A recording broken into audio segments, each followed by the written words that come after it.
Thank you very much, Mr Deputy Speaker. Can I, through you, add my thanks to Mr Speaker and every member of staff of the House who has enabled us to continue functioning through the pandemic. But of course, as we've now protected the vulnerable and increasingly every adult through vaccination, we can thankfully in September go back to something close to normal. And I welcome what the leader said, that it's our job, Mr Deputy Speaker, every member's job, to test government ministers. I can confirm I will continue to do so. I enjoyed being tested when I was a minister, and good ministers bringing forward good policies have nothing to fear from that. Now, the leader will be aware that I raised a point of order earlier this week, because the definition in the statement earlier from the Health Minister appeared to at least raise the possibility that members would be required to show proof of vaccination before attending the House later this year.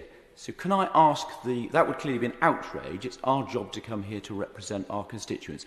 So can I ask the leader to confirm first that the government, the executive, has no power to limit the right of members to come here, but also that the government will not attempt to legislate in order to put in place any restrictions on our ability to come to this place to serve and represent our constituents? Mr Deputy Speaker, my right honourable friend touches on one of the key constitutional rights that we have as members of Parliament, and it is of great antiquity.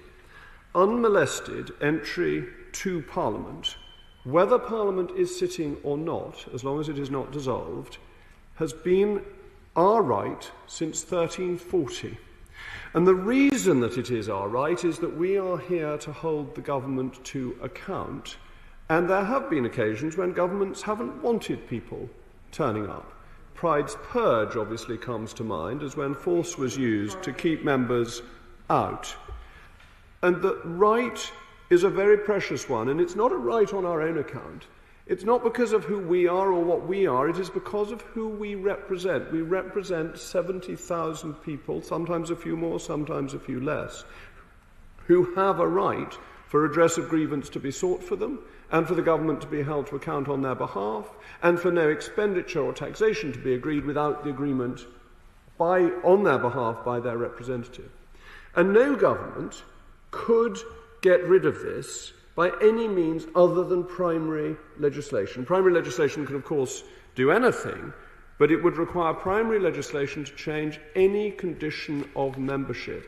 It is why, for example, the Valuing Everybody training could not be compulsory in this House, because you cannot add new conditions of membership without legislation.